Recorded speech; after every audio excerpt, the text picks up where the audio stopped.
نحمده ونصلي على رسوله الكريم اما بعد بسم الله الرحمن الرحيم فصل لربك وانحر صدق اللہ العظیم۔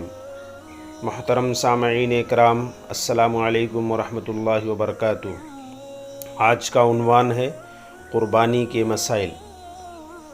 سلسلہ نمبر 3 میں قربانی کی فضیلت اور اس کے مقصد کے بارے میں گفتگو ہوئی تھی۔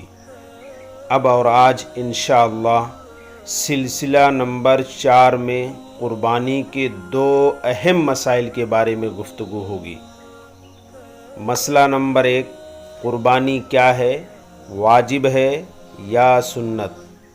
مسئلہ نمبر 2، قربانی کس پر واجب ہے، اس کے واجب ہونے کی کیا کیا شرطیں ہیں؟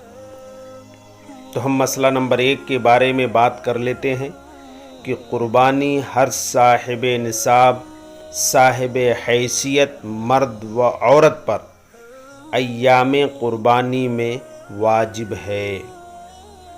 ہر صاحب نصاب مرد و عورت پر ایام قربانی میں واجب ہے، اور ہر سال صاحب نصاب پر واجب ہوتی رہتی ہے۔ ایسا نہیں ہے کہ ایک سال قربانی کر لیا تو دوسری سال قربانی کرنے کی ضرورت نہیں، ایسا نہیں۔ اگر آپ ہر سال صاحب نصاب رہے، صاحب حیثیت مالدار رہے، تو آپ کو ہر سال اپنے قربانی کے فریضے کو ادا کرتے رہنا پڑے گا۔ مسئلہ نمبر 2، قربانی کس پر واجب ہے، اس کی کیا شرطیں ہیں؟ تو آپ جان لیں کہ قربانی واجب ہونے کے لیے 6 شرطیں ہیں۔ قربانی واجب ہونے کے لیے 6 شرطیں ہیں۔ اب ہم ان کو ترتیب سے سن لیتے ہیں، سمجھ لیتے ہیں۔ نمبر 1، مسلمان ہونا۔ نمبر 1، مسلمان ہونا، یعنی کسی غیر مسلم پر قربانی واجب نہیں ہے۔ نمبر 2، مقیم ہونا، یعنی اس شخص پر بھی قربانی واجب نہیں ہے جو اپنے گھر یا اپنے وطن سے 78 کلومیٹر دور جانے کے ارادے سے نکلا ہو۔ 78 کلومیٹر دور یا اس سے زیادہ کے ارادے سے نکلا ہو، ایسے شخص کو شریعت مسافر کہتی ہے۔ اب اگر جہاں جا رہا ہے وہاں کی دوری 78 کلومیٹر سے کم ہے تو یہ مسافر نہیں مانا جائے گا۔ 78 کلومیٹر ہو یا اس سے زیادہ ہو تبھی وہ مسافر کہلائے گا۔ ہاں، اگر وہ شخص جہاں جا رہا ہے وہاں پہ وہ 15 دن ٹھہرے گا تو اس 15 دن یا 15 دن سے زیادہ ٹھہرنے کی وجہ سے اب وہ مسافر نہیں رہے گا بلکہ وہ مقیم ہو جائے گا۔ اب اگر یہ صاحب حیثیت ہے، مالدار ہے، تو جہاں ہے وہاں اگر قربانی کرنا ممکن ہے تو وہیں کرا لے، یا پھر اپنے وطن میں رابطہ کر کے، تعلق قائم کر کے اپنے لوگوں سے اپنی قربانی کرا لے۔ اسی طرح ایک مسئلہ حاجی کا بھی بنتا ہے کہ حاجی صاحب حیثیت ہے، مالدار ہے، اور وہ ایام قربانی کے دوران، یعنی 10 ذی الحجہ، 11 ذی الحجہ، 12 ذی الحجہ کے دوران وہ مکہ مکرمہ میں مقیم بھی ہے،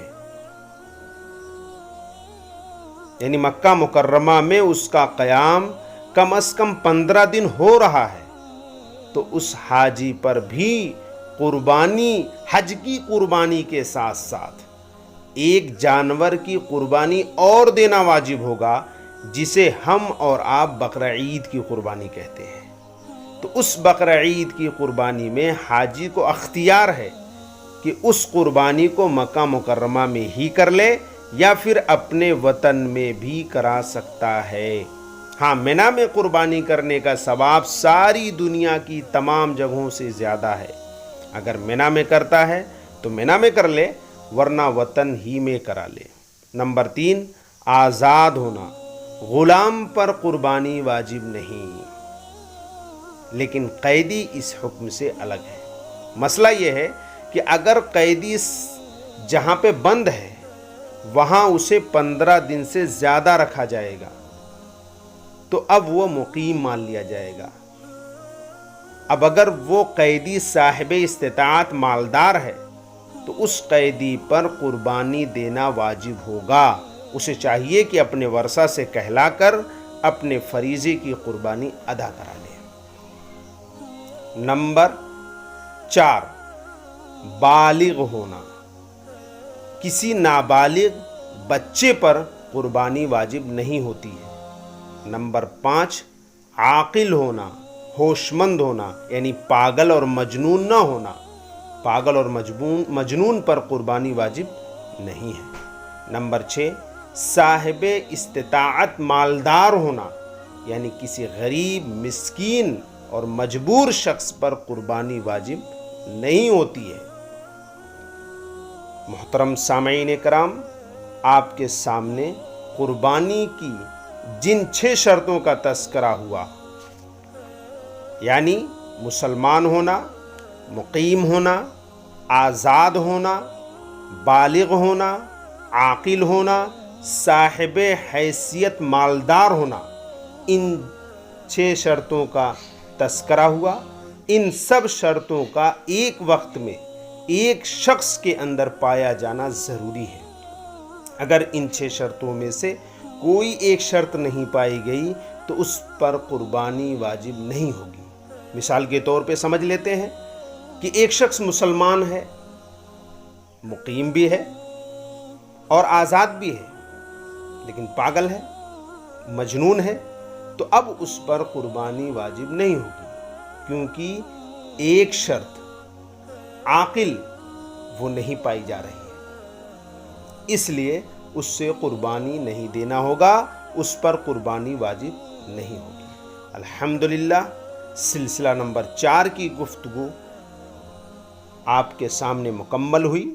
اب انشاءاللہ سلسلہ نمبر 5 جو بڑی اہم بھی ہے، جس کے اندر قربانی کے ایام اور ان کا وقت اور قربانی کا نصاب کیا ہے، اس نصاب کے متعلق انشاءاللہ گفتگو ہوگی۔ آپ تمامی حضرات سے دعا کی درخواست ہے۔